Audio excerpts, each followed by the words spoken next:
कोई नहीं ना, इसमें देखने वाली क्या बात है।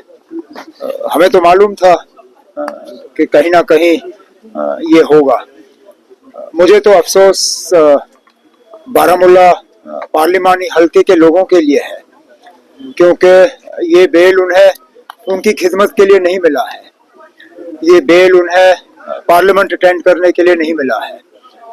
ये बेल एक मेंबर पार्लियामेंट की हैसियत से काम करने के लिए नहीं मिला है। ये बेल मिला है सिर्फ और सिर्फ यहाँ वोट हासिल करने के लिए, और उसके बाद इनको वापस तिहाड़ लेना पड़ेगा और नॉर्थ कश्मीर के लोग दोबारा एक नुमाइंदे के बिना होंगे। अब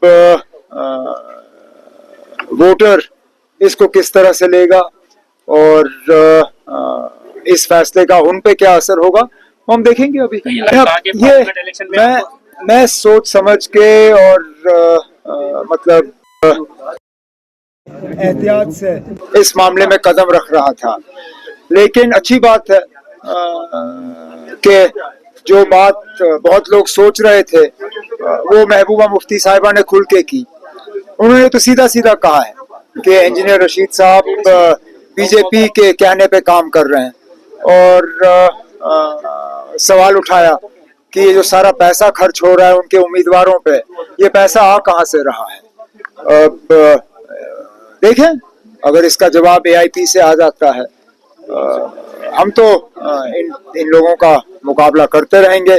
और हमारी वोटरों से एक ही गुजारिश है कि इस इलेक्शन में अपने वोटों को वो तकसीम ना होने दें, क्योंकि बीजेपी की लगातार साजिश है।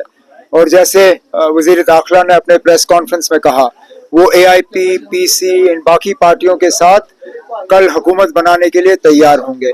तो लोगों को अगर बीजेपी की हुकूमत बनानी है तो इन तंजीमों की मदद करें। वो सुनिए, वो बेवकूफ है बानिहाल वाला, उसको अपनी जबान पे कंट्रोल नहीं है, लेकिन उसकी अपनी पार्टी ने उसके बयान को जो है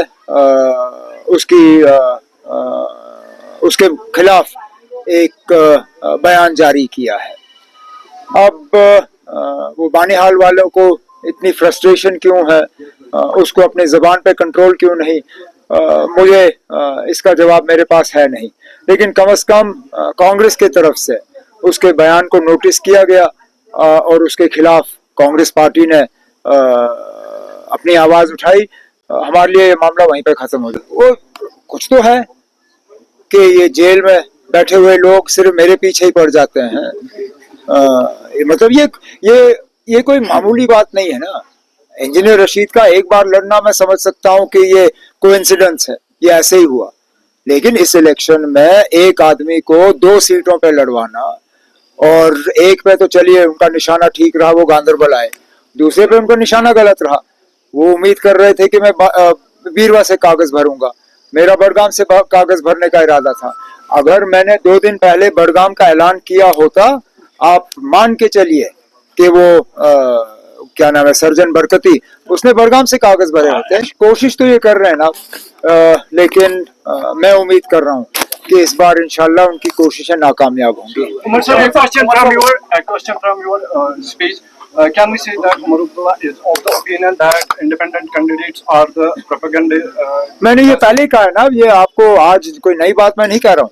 मैंने तो साफ तौर अपनी तकरीरों में कहा है कि इंडिपेंडेंट को वोट देना बीजेपी को वोट देने के बराबर है। अगर आप बीजेपी को बाहर रखना चाहते हो तो नेशनल कॉन्फ्रेंस और नेशनल कॉन्फ्रेंस के अलायंस को वोट दे दीजिए।